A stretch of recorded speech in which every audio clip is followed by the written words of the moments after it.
What if I told you that the key to understanding human survival lies not in some ancient textbook, but in the teeth of a person who died 40,000 years ago?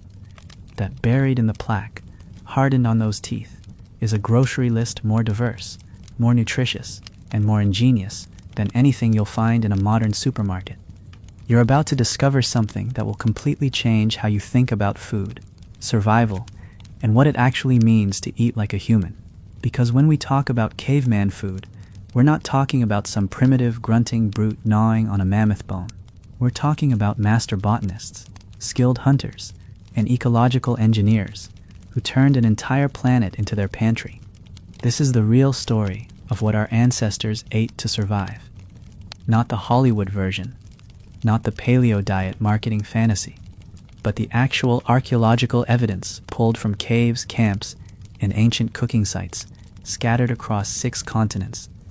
And what that evidence reveals will shock you.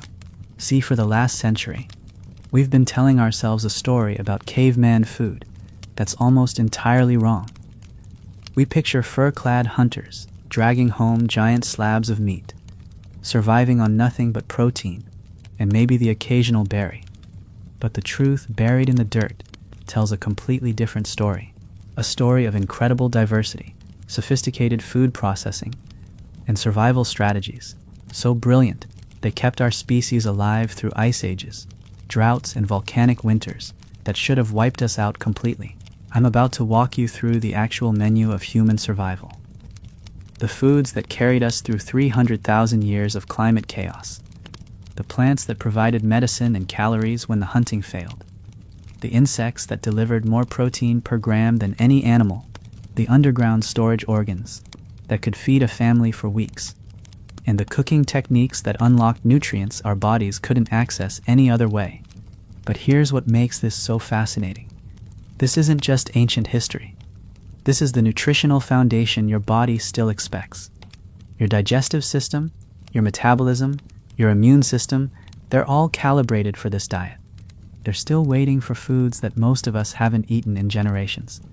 By the end of this series, you'll understand why modern humans are nutritionally lost, why so many of our health problems trace back to this dietary disconnect, and what we can learn from people who ate their way through the most challenging survival scenarios our species has ever faced. So let's start with the biggest myth of all, the idea that cavemen lived on meat. When archaeologists analyze the remains of prehistoric meals, when they study the wear patterns on ancient teeth, when they examine the isotopes in fossil bones that reveal exactly what someone ate decades before they died, the picture that emerges is stunning. Plant foods, not meat, form the foundation of human survival for most of our history. Studies of modern hunter-gatherer societies show us that 60 to 80% of calories typically come from plants, not meat, plants. And the archaeological evidence suggests this ratio held true for most of human prehistory. So why do we have this backwards? The answer is simple. Bones survive. Plants don't. When an archaeologist uncovers a 30,000-year-old campsite, they find the stone tools, the fire-cracked rocks, and yes, the animal bones. But the plant foods, the roots, the leaves, the seeds, the fruits that actually sustain these people day after day, they've long since rotted away. Only recently have scientists developed techniques to recover these invisible foods from the archaeological record. And what they're finding is revolutionary. Take the Kabara cave in Israel. 60,000 years ago, Neanderthals were living there. And for decades, archaeologists focused on the animal bones they left behind. But when researchers finally analyzed the microscopic plant remains trapped in the cave sediments, they discovered something extraordinary. These Neanderthals weren't just eating plants. They were eating over 55 different species of plants. They had a botanical pharmacy that would make a modern herbalist jealous. Or consider the Shanidar cave in Iraq, where researchers found evidence that Neanderthals were consuming pine nuts, water chestnuts, and wild mustard. These weren't desperate starvation foods. These were dietary staples, carefully selected and processed. But it gets more interesting. because when you look at the actual nutritional content of these wild plant foods, you realize our ancestors weren't just surviving on them, they were thriving. Wild plant foods are nutritionally dense in ways that would astonish you. A single acorn contains more calories than a McDonald's cheeseburger. Wild amaranth seeds pack more protein per serving than quinoa. The roots of evening primrose contain essential fatty acids that modern nutritionists pay premium prices for in supplement form. But here's the catch. Most of these foods require processing, serious processing. You can't just pick up an acorn and eat it. It's full of tannins that will make you violently ill. You need to leach them out through repeated washing, or ferment them, or roast them at precise temperatures. This isn't simple gathering. This is food science. And this is where the story gets really fascinating. Because what we're discovering is that human intelligence may have evolved not primarily for hunting, but for processing plants. The same cognitive abilities that allowed us to track animal migration patterns also allowed us to remember which plants were edible in which seasons, where to find them, and how to make them safe to eat. Consider the Hadza people of Tanzania, one of the last remaining hunter-gatherer societies on Earth. Hadza women can identify over 300 different plant species. They know which ones are ready to harvest by the color of the leaves, which ones need to be cooked, which ones are medicinal, which ones are toxic unless prepared correctly. This isn't instinct. This is learned knowledge passed down through generations, and this knowledge was literally a matter of life and death. Get it wrong, and you poison your family. Get it right, and you unlock a world of nutrition that could sustain you through the worst famines. But plants weren't just backup food for when the hunting failed. In many environments, they were the primary food source, and some of the most important plant foods were ones you'd never expect. Underground storage organs, roots, tubers, bulbs, corms. These were the bread and potatoes of the prehistoric world. They're calorie-dense, they can be stored for months without spoiling, and they're available year-round, even when everything else is dying.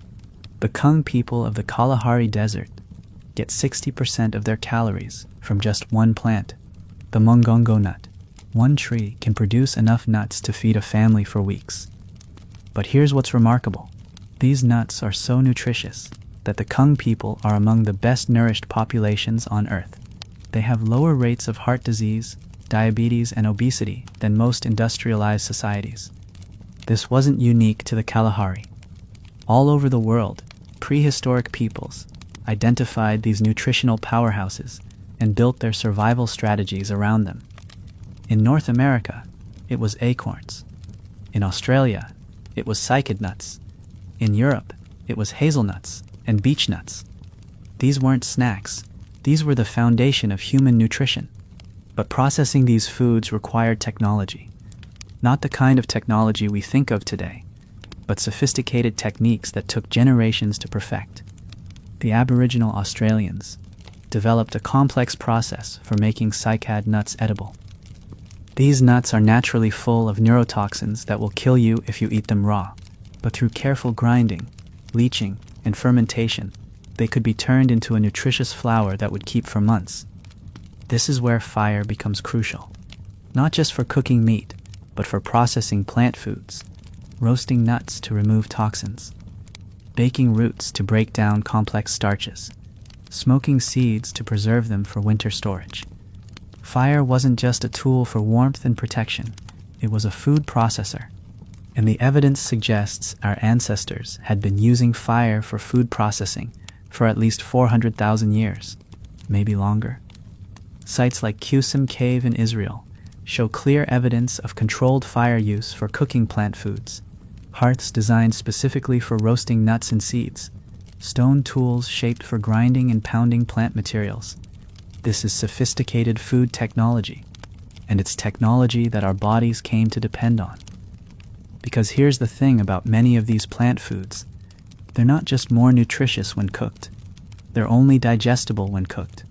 Raw acorns will poison you. Raw cycad nuts will kill you. Raw cassava will make you sick. But processed correctly, these same foods become nutritional gold mines. This coevolution between human intelligence and plant processing may be one of the most important developments in our species' history. We didn't just learn to eat plants, we learned to unlock nutrition that was hidden inside plants. We learned to turn toxic foods into safe foods. We learned to concentrate nutrients and extend shelf life. And we learned to do this not just for one or two plants, but for hundreds of different species, each with its own processing requirements, its own seasonal availability, its own nutritional profile.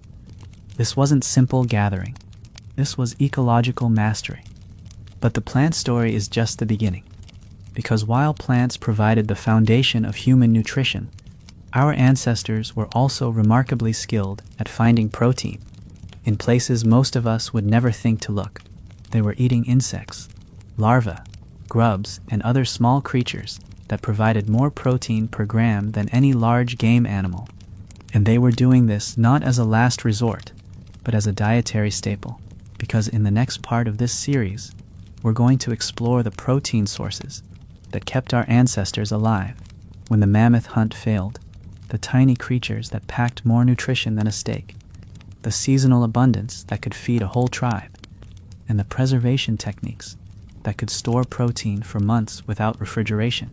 The story of human survival is far stranger and more sophisticated than we've been told, and we're just getting started. The protein story begins in the most unlikely place, under a rock, in a rotting log, crawling through the grass at your feet. Because while we've been obsessed with the idea of cavemen chasing woolly mammoths, the real protein that kept our ancestors alive was six-legged, wingless, and required no spear to catch. Insects, grubs, larvae. The foods that make modern Western stomachs turn were the nutritional powerhouses that sustained human civilization for hundreds of thousands of years. And when you look at the numbers, when you analyze the actual protein content, the amino acid profiles, the vitamin and mineral concentrations, you realize something shocking. Our ancestors weren't eating bugs because they were desperate. They were eating them because they were smart. A single grasshopper contains more protein per gram than beef. Cricket flour has all 9 essential amino acids in perfect proportions. Termite queens are so packed with fat and protein that a handful can provide more calories than an entire fish. And unlike large game animals that might show up once a month if you're lucky, insects are everywhere, all the time, in massive quantities. The archaeological evidence is hidden, but it's there. Tiny insect fragments in ancient cooking fires. Specialized tools designed for extracting grubs from logs. Grinding stones stained with the residue of processed insects. And when researchers finally started looking for it, they found it everywhere. From South Africa to Spain, from China to the Americas, our ancestors were systematically harvesting insects as a primary protein source. But this wasn't random bug eating. This was sophisticated insect agriculture. The Aboriginal Australians had seasonal calendars based on insect availability. They knew exactly when the witchetty grubs would be fattest, when the honey ants would be full of nectar, when the bogong moths would migrate through the mountains in such numbers that entire tribes would gather to harvest them. The bogong moth gatherings were like prehistoric supermarkets. Thousands of moths would cluster in rocky crevices, so dense you could scoop them up by the handful. They were roasted, ground into flour, and formed into cakes that could be stored for months. One good moth season could provide enough protein to last a tribe through winter. And the nutritional profile was extraordinary. These moths were 60% protein and 20% fat. They contained iron, zinc, calcium, and B vitamins in concentrations that would make a modern nutritionist weep. A single kilogram of moth flour provided more nutrition than most people get from meat in a month. But moths were just one seasonal option. The real protein came from the insects that were available year-round. Termites, ants, beetle larvae. These weren't snacks. These were dietary staples that could be harvested in quantities that would shock you. A single termite mound can contain millions of insects. And when the flying termites emerge after the rains, They emerge in such numbers that people can collect buckets full in a matter of hours. These termites are 38% protein and 35% fat. They contain more iron than beef, more calcium than milk, and more B vitamins than most vegetables. The harvesting techniques were ingenious. In Africa, people would dig trenches around termite mounds and line them with smooth stones. When the termites emerged, they would fall into the trenches and couldn't climb out. In South America, people would use smoke to drive army ants into collection baskets. In Australia, they would follow honey ant trails to underground chambers where worker ants stored nectar in their swollen abdomens. But the real breakthrough came with processing. Because raw insects, while nutritious, don't store well. They spoil quickly. They're difficult to digest, and they often contain parasites. But processed correctly, they become nutritional gold. Roasting insects breaks down their chitinous exoskeletons and makes their proteins more bioavailable. Grinding them into flour concentrates their nutrients and extends their shelf life. Fermenting them creates new flavors and increases their vitamin content. Our ancestors had developed dozens of techniques for turning insects into foods that could sustain them through the worst famines. The evidence shows up in unexpected places. Coprolites, fossilized human feces, contain insect fragments that reveal exactly what people were eating thousands of years ago. And what they reveal is that insects weren't occasional food. They were daily food. The baseline protein that everything else was added to. But insects were just part of a much larger protein strategy.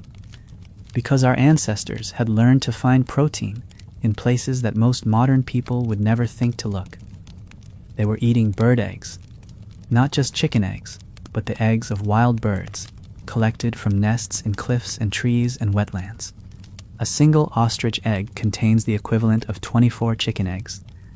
One egg could feed a family for days, and in many environments, bird eggs were more reliable than hunting large game. You could predict when birds would nest, you could locate their colonies, and you could harvest eggs without killing the birds themselves. The techniques for egg collection were sophisticated. People would use ropes and climbing gear to reach cliffside nests. They would build platforms in trees to access canopy nesting birds.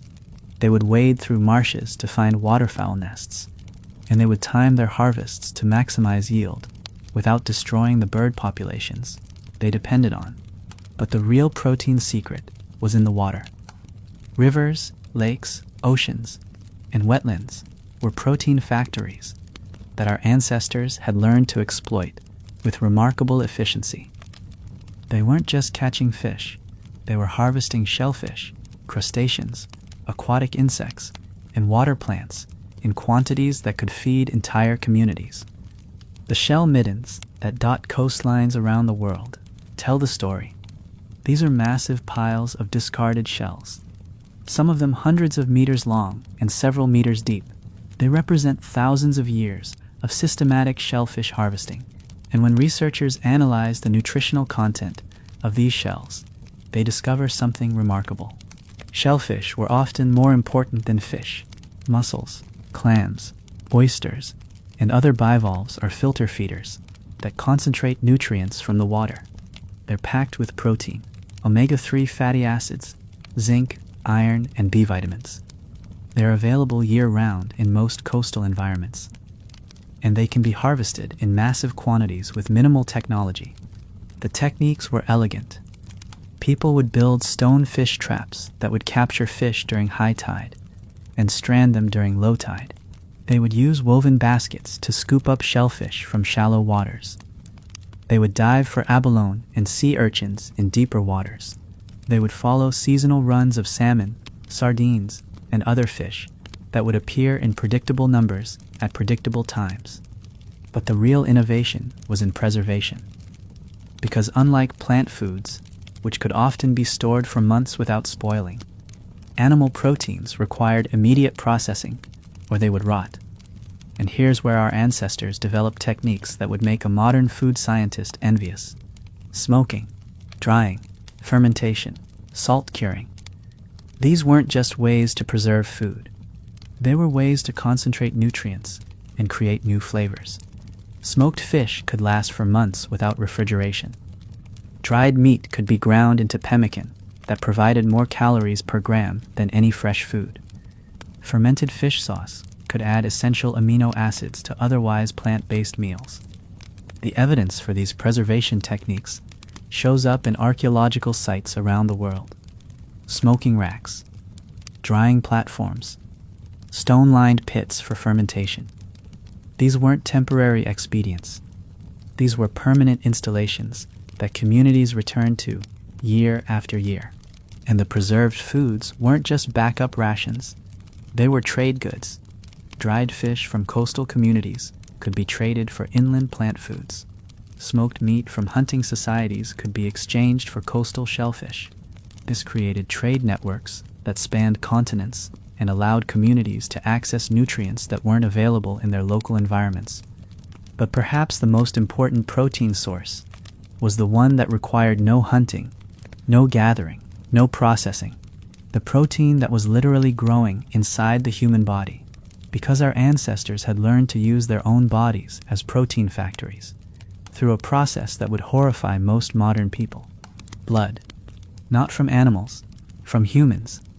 During times of extreme scarcity, some societies would practice controlled bloodletting, drinking small amounts of blood to provide essential amino acids and iron. This wasn't cannibalism. This was survival medicine. The blood would be mixed with plant foods to create nutritionally complete meals that could sustain people through famines that would otherwise be fatal. The evidence is controversial, but it's there. Chemical analysis of ancient cooking vessels shows traces of human blood mixed with plant materials. Bone chemistry from prehistoric skeletons shows nitrogen isotope ratios that suggest periodic consumption of human blood, and ethnographic accounts from recent hunter-gatherer societies describe bloodletting as a standard response to protein scarcity. But blood was just one part of a much larger strategy for extracting maximum nutrition from minimum resources. Because our ancestors had learned that every part of every animal was potentially valuable, they weren't just eating muscle meat. They were eating organs, bones, cartilage, skin, and blood, in carefully orchestrated combinations that provided complete nutrition. The organ meats were often more valuable than muscle meat. Liver contains more vitamin A than any other food. Kidneys are packed with B vitamins. Heart muscle contains more coenzyme Q10 than any supplement. Brain tissue provided essential fatty acids that were crucial for human neurological development. And the bones weren't waste products. They were nutritional gold mines. Bone marrow contains more calories per gram than most plant foods. Bone broth provides collagen, minerals, and amino acids that are difficult to get from other sources. Ground bone meal could be added to plant foods to provide calcium and phosphorus. The processing techniques were sophisticated. Bones would be cracked open with stone tools to extract marrow. They would be boiled for hours to create nutrient-rich broths. They would be ground into meal that could be mixed with plant foods to create complete proteins. Nothing was wasted. Everything was nutrition. But the real breakthrough was in combining these protein sources with the plant foods we discussed earlier. Because our ancestors had learned that the whole was greater than the sum of its parts. They had discovered food synergies that modern nutrition science is only beginning to understand. Insects combined with nuts provided complete amino acid profiles. Fish combined with wild grains created perfectly balanced meals. Organ meats combined with fermented plants provided nutrients that neither could supply alone. This wasn't random food combining. This was nutritional engineering based on thousands of years of trial and error, and the results were remarkable. When anthropologists study the health of traditional hunter-gatherer societies, they find people who are remarkably well-nourished, despite having access to what we would consider limited food sources. They have strong bones, healthy teeth, robust immune systems, and low rates of the chronic diseases that plague modern societies. This wasn't because they had access to better food. It was because they had better knowledge. They knew how to extract maximum nutrition from their environment. They knew how to combine foods for optimal health. They knew how to process foods to unlock nutrients that would otherwise be unavailable. And they knew how to do this sustainably. Because the next part of this story is about something even more remarkable than their nutritional knowledge.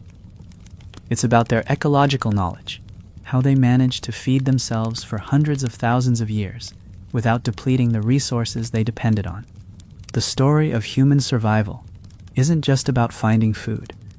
It's about managing entire ecosystems to ensure that food would always be available. And that's where we're heading next. The moment you realize that our ancestors weren't just surviving in nature, but actively managing it, everything changes, because what we're about to discover challenges every assumption about primitive peoples and reveals a level of ecological sophistication that puts modern agriculture to shame. Picture this. You're walking through what looks like untouched wilderness. Dense forest, natural clearings, diverse plant communities thriving in perfect balance. But what you're actually seeing is a garden, a carefully managed ecosystem that has been shaped by human hands for thousands of years. The trees have been selectively thinned to promote the growth of nut-bearing species. The understory has been burned at precise intervals to encourage the plants people needed most. The soil has been enriched through systematic composting and waste management. This wasn't wilderness.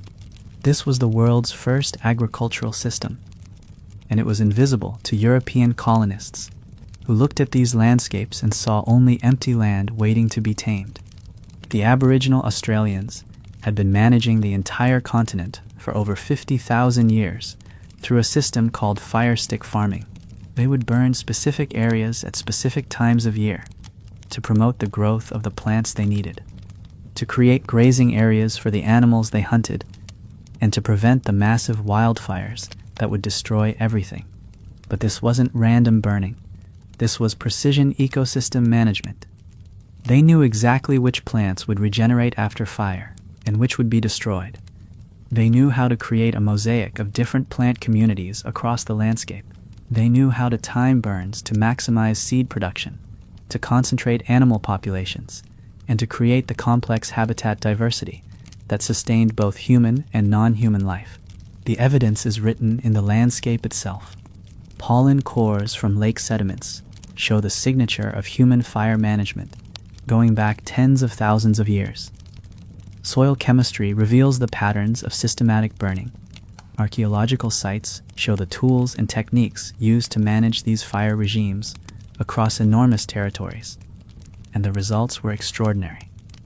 The Aboriginal Australians had created one of the most biodiverse ecosystems on Earth.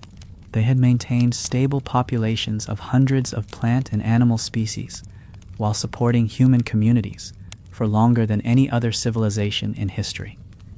They had achieved true sustainability on a continental scale. But fire was just one tool in a much larger toolkit. Because our ancestors had learned to manage entire food webs through techniques that would make a modern ecologist weep with envy. They practiced rotational harvesting. Instead of depleting one area, they would move systematically through their territory, allowing each area to recover before returning. They would harvest only the mature plants, leaving the young ones to grow. They would collect only a portion of available nuts, fruits, and seeds, ensuring that enough remained to feed wildlife and to regenerate the plants they depended on. The timing was crucial. They knew exactly when each plant would be at peak nutritional content. They knew which fruits to harvest before they were fully ripe and which to wait for. They knew how to read the subtle signs that indicated when underground tubers were ready to dig. They knew how to synchronize their harvesting with the reproductive cycles of the plants they depended on. And they had developed propagation techniques that actively increased the abundance of their food sources. They would replant seeds in optimal locations.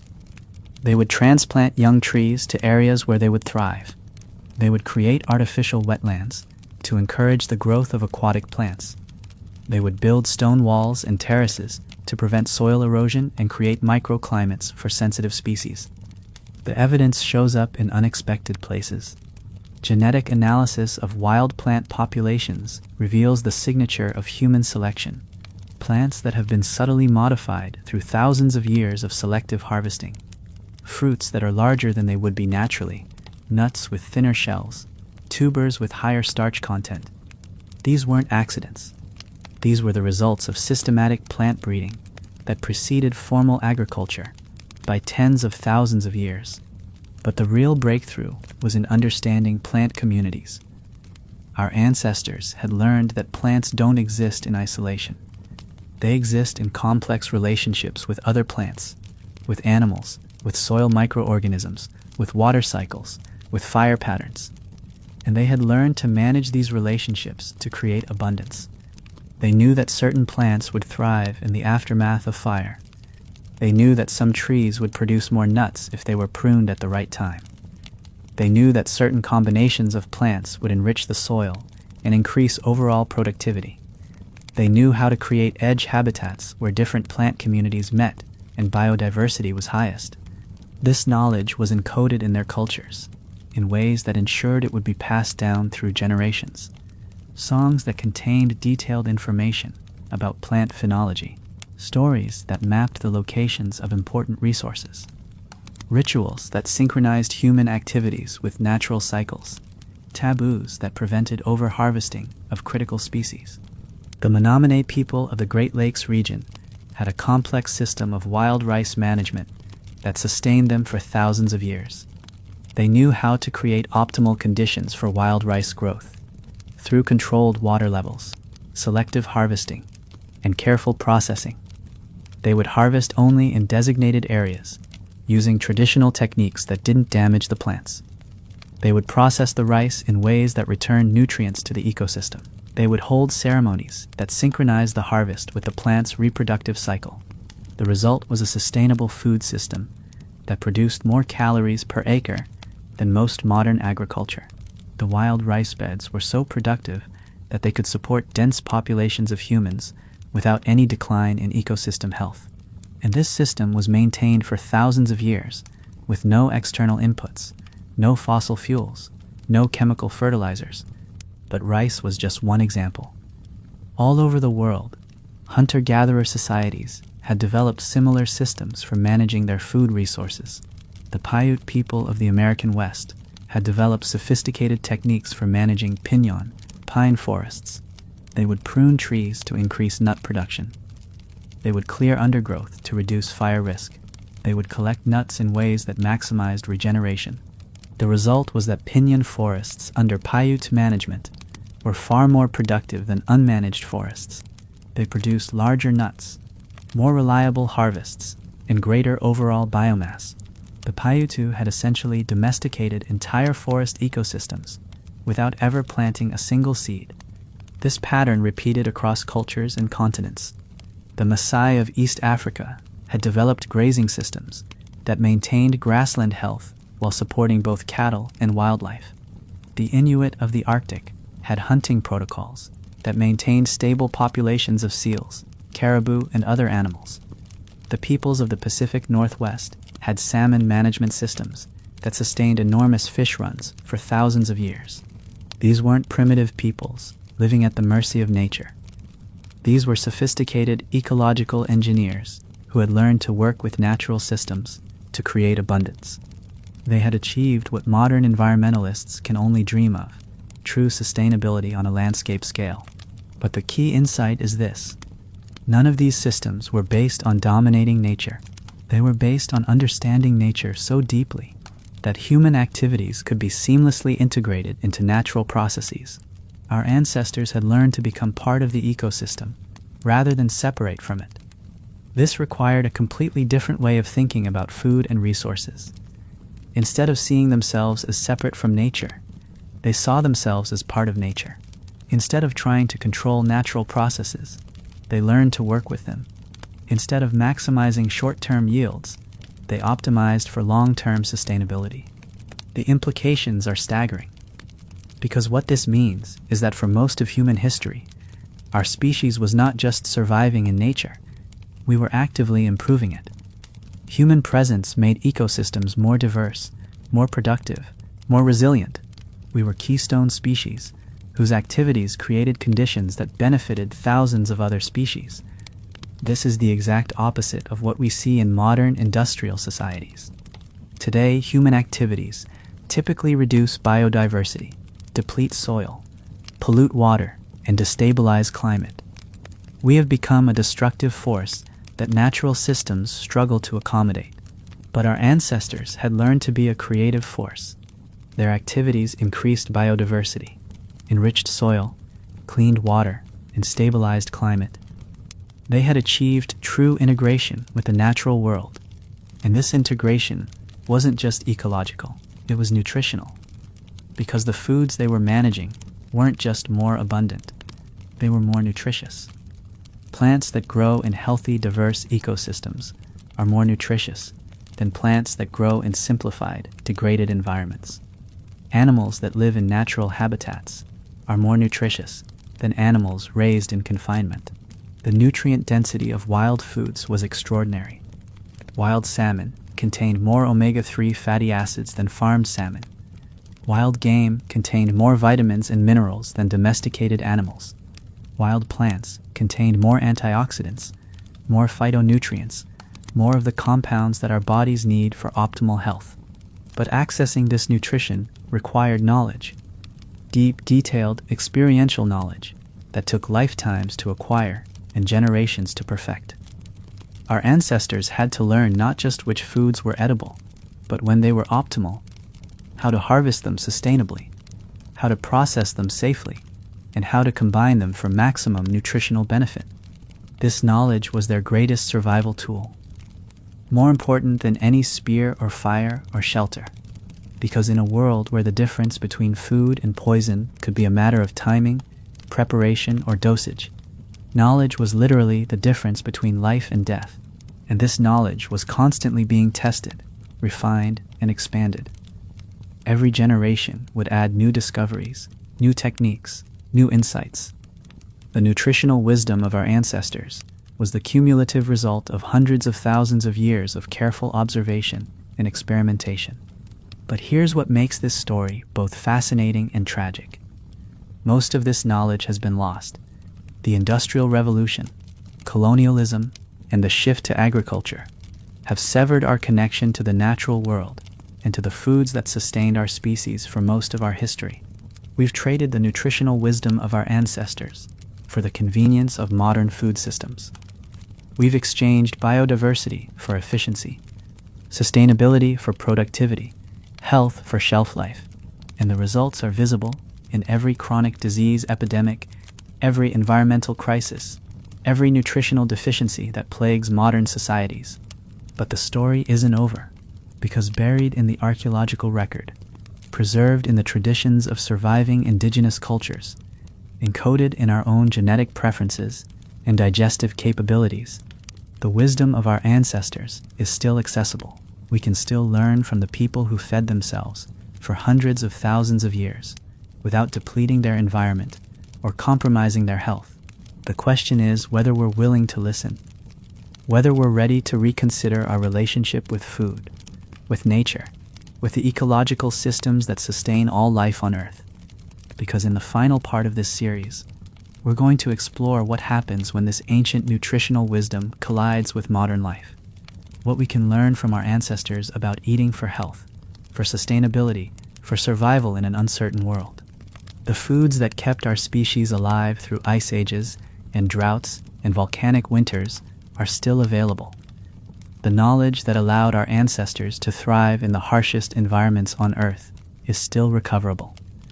The question is what we choose to do with it. The most dangerous moment in human history wasn't when we faced the saber-toothed cats or survived the volcanic winters.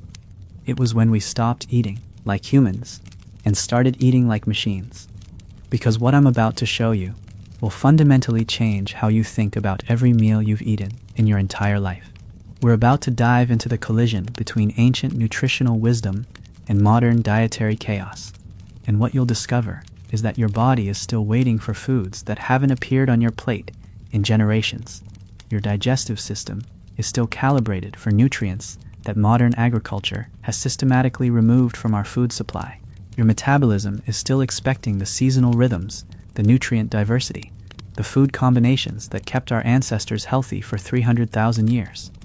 But first, let me tell you about the most shocking discovery in nutritional archaeology. It happened in 2019, when researchers were analyzing the dental calculus from a 40,000-year-old skeleton found in a cave in Romania. Trapped in the hardened plaque on this person's teeth, they found something that changed everything we thought we knew about prehistoric nutrition. Plant residues from over 80 different species. 80 different species in a single mouth. Compare that to the modern American diet, which gets 60% of its calories from just 4 crops: wheat, corn, rice, and soybeans. This ancient human had eaten more plant diversity in probably a single season than most modern humans eat in their entire lives. But it wasn't just diversity, it was sophistication. Because when they analyzed these plant residues more closely, they found evidence of fermentation, of controlled sprouting, of complex food processing that unlocked nutrients in ways that modern food science is only beginning to understand. These weren't primitive people eating whatever they could find. These were nutritional engineers who had spent hundreds of thousands of years perfecting the art of human nourishment. And what they had learned about food, about nutrition, about the relationship between diet and health, we're only just beginning to rediscover. The first lesson is about nutrient density. Every single food our ancestors ate was packed with nutrients in concentrations that would shock a modern nutritionist. Wild salmon contained 30 times more omega-3 fatty acids than farmed salmon. Wild berries contained 10 times more antioxidants than cultivated varieties. Wild game contained vitamins and minerals that have been almost completely eliminated from modern meat. But it wasn't just that individual foods were more nutritious. It was that the entire food system was designed to maximize nutrient absorption. Our ancestors had learned to combine foods in ways that enhanced bioavailability. They would eat vitamin C-rich plants with iron-rich meats to maximize iron absorption. They would combine fats with fat-soluble vitamins to ensure proper uptake. They would ferment plants to pre-digest proteins and make minerals more accessible. These weren't conscious nutritional decisions. They were the result of hundreds of thousands of years of evolutionary fine-tuning. Communities that ate food combinations that enhanced health survived and thrived. Communities that didn't. Over vast stretches of time, this created a natural selection for optimal nutrition, and the results were visible in their bodies. When anthropologists study the skeletal remains of hunter-gatherer populations, they find people who were remarkably healthy: strong bones, healthy teeth, robust immune systems, low rates of degenerative diseases. They were taller, stronger, and longer-lived than the early agricultural populations that followed them. But here's where the story gets really interesting. Because what our ancestors had learned about nutrition wasn't just about individual health, it was about collective survival. They had developed food systems that could sustain communities through the most extreme environmental challenges imaginable. The Inuit people of the Arctic had developed a diet that could sustain human life in one of the harshest environments on Earth. They got all their nutrition from animals, but they ate these animals in ways that provided complete nutrition. They ate organ meats for vitamins, they ate blubber for energy, they ate fermented fish for probiotics, they ate the contents of caribou stomachs for plant nutrients. The result was a population that thrived in conditions that would kill most modern humans. They had no access to fruits or vegetables for most of the year, but they had no nutritional deficiencies. They had developed a zero-carbohydrate diet that provided everything the human body needed for optimal health. At the other extreme, the peoples of the tropical rainforests had developed plant-based diets of extraordinary complexity. They would eat dozens of different plants every day, combining them in ways that provided complete proteins, essential fatty acids, and every vitamin and mineral needed for health. They had learned to neutralize plant toxins through fermentation and processing. They had discovered food synergies that maximized nutrient absorption.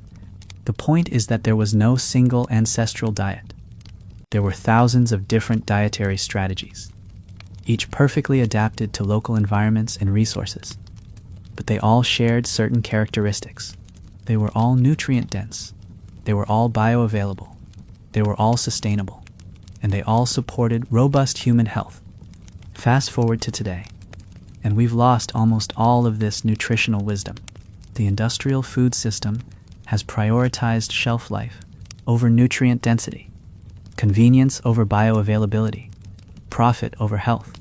We've created a food supply that looks abundant but is actually nutritionally impoverished. Consider modern wheat. Our ancestors ate wild grasses that contained complete proteins, essential fatty acids, and dozens of vitamins and minerals. Modern wheat has been bred to maximize yield and processing characteristics. It's higher in gluten, lower in protein quality, and almost completely devoid of the micronutrients that made wild grains so valuable. Or consider modern vegetables.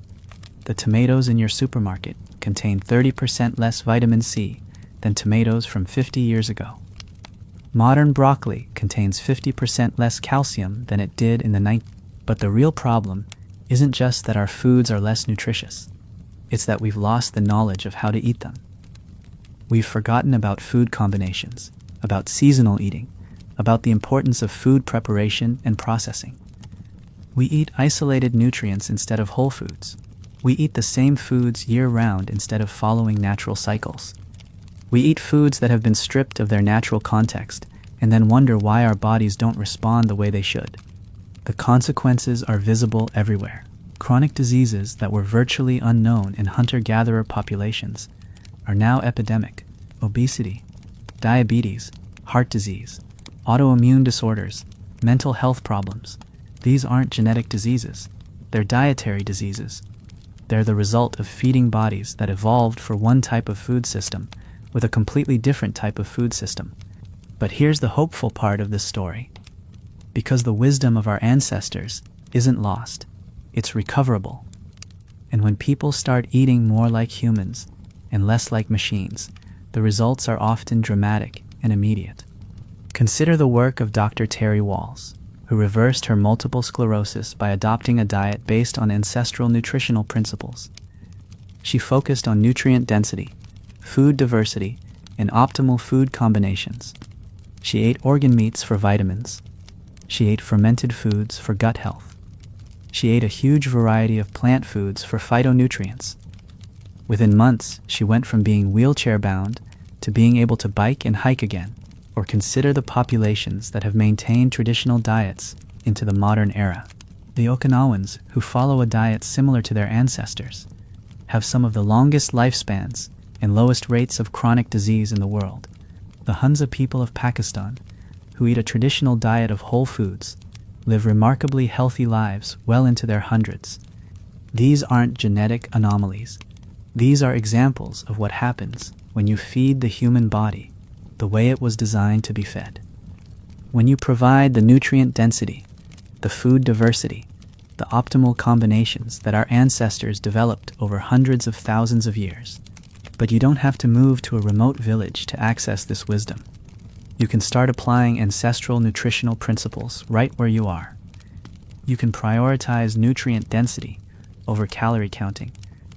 You can seek out food diversity instead of eating the same foods every day. You can learn about food combinations that enhance absorption. You can rediscover the lost art of food preparation and processing. The first step is understanding that not all foods are created equal. A calorie is not just a calorie. A protein is not just a protein. The source matters. The processing matters. The combination matters. The timing matters. Our ancestors understood this intuitively. We've forgotten it, but we can remember. The second step is recognizing that your body is still expecting the foods that sustained human life for 99.9% of our species' history. Your digestive system evolved to process wild plants and animals. Your metabolism evolved to handle seasonal variations in food availability. Your immune system evolved to work with the micronutrients found in traditional foods. When you start eating more like your ancestors, your body responds. Energy levels improve. Digestion gets better. Inflammation decreases. Mental clarity increases. Weight normalizes. Sleep improves. These aren't placebo effects. These are the natural responses of a body that's finally getting what it needs. But this isn't about going back to hunting and gathering. This is about understanding the principles that made traditional diets so effective and applying them to modern life. It's about choosing foods that are as close as possible to what our ancestors ate. It's about preparing foods in ways that maximize their nutritional value. It's about eating with awareness of seasonal rhythms and natural cycles. The knowledge is there. The foods are available. The choice is ours. We can continue eating like machines, prioritizing convenience over health, accepting chronic disease as normal.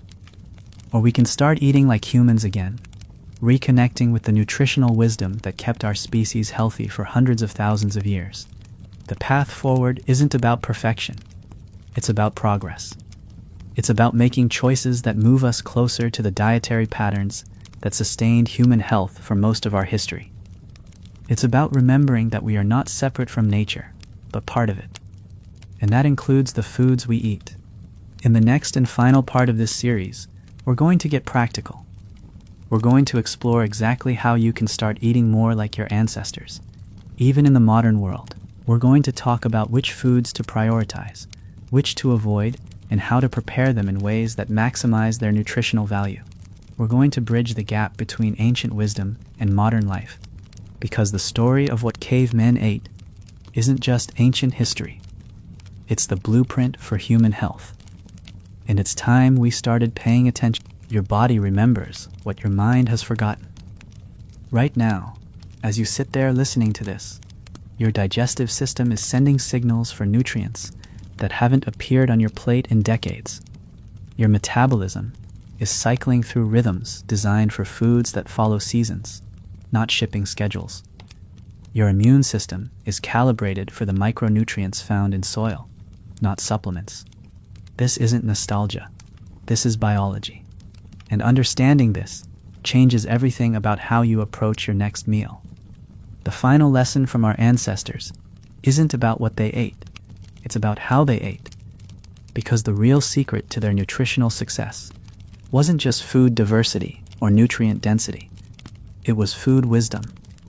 The deep understanding that eating is not just about calories or convenience, but about nourishing a body that carries 300,000 years of evolutionary expectations. They ate seasonally, not because they were forced to, but because they understood that their bodies needed different nutrients at different times of year. They ate communally, not just for social reasons, but because shared meals enhanced digestion and nutrient absorption. They ate slowly, not because they had time to waste, but because they knew that rushing through meals interfered with the complex biochemical processes that turn food into health. And perhaps most importantly, they ate gratefully. Not in some abstract spiritual sense, but with the concrete understanding that every meal was a gift that required the cooperation of countless other species. They knew that their survival depended on the health of the entire ecosystem, and they ate in ways that honored that relationship. So here's what you can do right now, today, to start reconnecting with this ancient wisdom. First, prioritize nutrient density over everything else. Choose foods that your great-great-grandmother would recognize. Seek out the most colorful, the most varied, the most alive foods you can find. Second, learn to prepare your food in ways that enhance its nutritional value. Ferment, sprout, combine wisely. Third, eat with the seasons, with awareness, with gratitude. The path back to human nutrition isn't about perfection. It's about remembering.